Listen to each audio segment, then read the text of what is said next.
ang 1.7 o 1.8 ang kikitain ko. Kasi yung 1,000 take home ko. Yung 700 kunyari o 800 yung bottle sa ano, yun ang pinanggagas ko.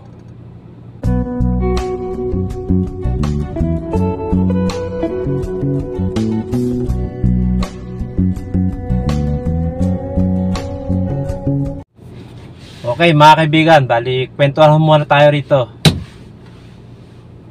Yan, dito sa Transportify. Yan, kasi may nag-comment ho rito na nagtatanong. Ang sabi ho, Pops, kaya ba kunin panghulog sa Transportify? Yan, question mark. 18K monthly amortization. Yan, papakita ko sa screen. Si Sir Francis Perez. Yan po, shoutout sa iyo kaibigan. Okay, base po sa aking experience kaibigan dito sa pagbabiyahe sa Transportify, sa tingin ko kaya naman, o kayang kaya po, basta nakapokus lang po sa pagbabiyahe dito sa Transportify. Kasi may quota po ako rito sa pagbabiyahe ko. Kahit sarili ko na ho sa sasakyan ako, may kalumaan din po, may quota po ako rito na kailangan kitain ko po rito sa loob ng isang araw 1.7, 1.8, mas maganda 2,000.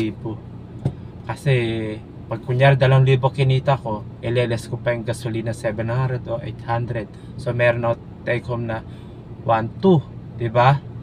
O, ganun, ibig sabihin 1,000 plus yung may uwi ko o kikitain ko. So pagka once na bumiyahe ka rito dito sa Transportify, tiyaga lang po, diskarte lang po talaga gagawin po natin o gagawin mo para kumita ka ng maganda rito. Kasi kung magiging maselan ka at biyahe mo papalya-palya o parang part-time, di mo kikitain po. Pero kung full-time ka, biyahe mo mula umaga hanggang hapon o gabi, kaya-kaya na po kitain po yung panghulog dito sa sakyan sinasabi mo. 18K monthly amortization, kaya po yun. Kasi na-experience ko po, halos araw-araw po ako mabiyahe rito o full time po ako rito pagbabiyahe sa Transportify. Kumikita nga po ng 2,000 megit, pinamababa ko 1.7, 1.8. Basta diskarte lang po, wag po kayong maging masela sa pagpili ng booking. Tiyaga lang po talaga. Pag nagselan po kayo, wala. Tatamat-tamat po kayo, wala. Di po kayo kikita na maganda. Pero kung ipo-full time po ninyo at talagang diskarte pagpili ng booking, pag-accept po ninyo, lalong pag malaki, mas maganda, mas kikita po kayo mas malaki. Yung 2,000, pwede po humigit pa ho yun.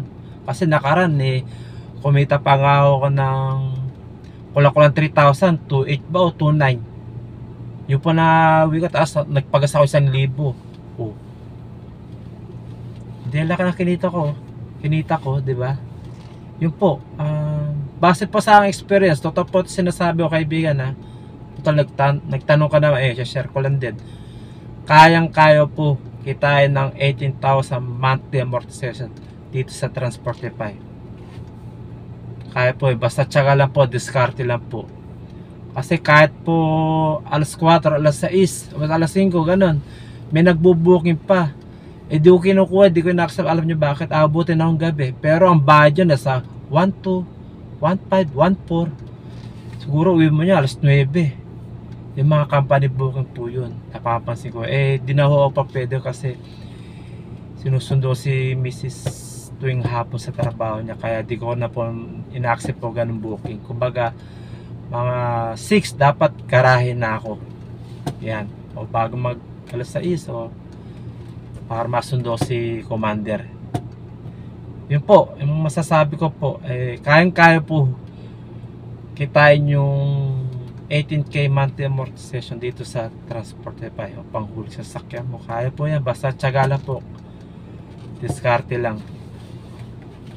Kasi na-experience ko naman po yung pagbabiyahe dito sa Transportify buong maghapon na. Kasi ito na po yung pinakatrabaho ko, halos araw-araw na po.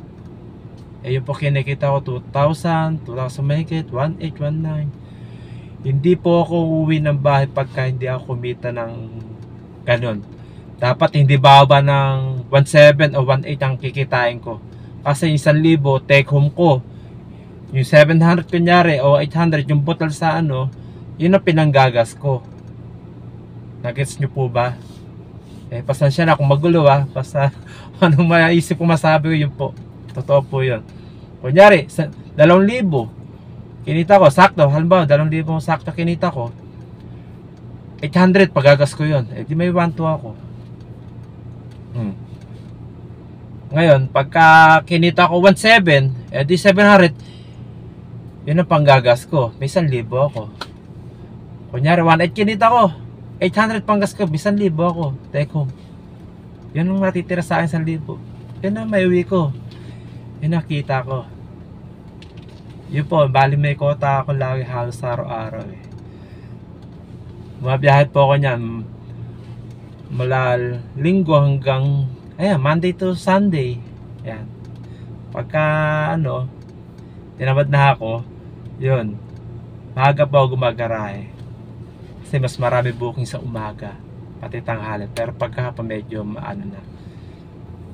Lalo pagka Sabado, Linggo. Pero okay kitaan po dito sa Transportify. Maniwala po kayo sa akin.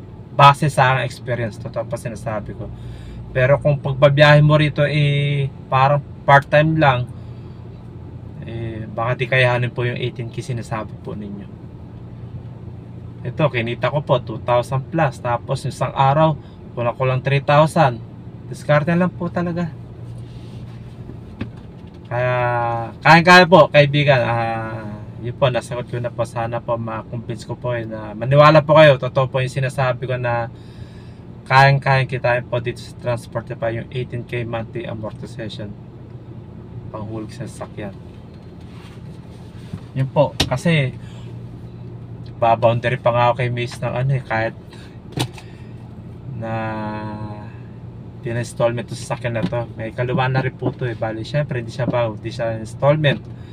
So bibigay ako kay Miss ng boundary. May quota ako dun Tapos bukod dun, totoo kaibigan meron pa binabayaran na 7,000 monthly do sa may kinuha kaming lupa. Sagot ko pa yun. Sa ako pang nag-aanong grocery sa anak ko maniwala ka. Dito ko lang kinukuha sa pagta-Transportify. Tiyagaan po kasi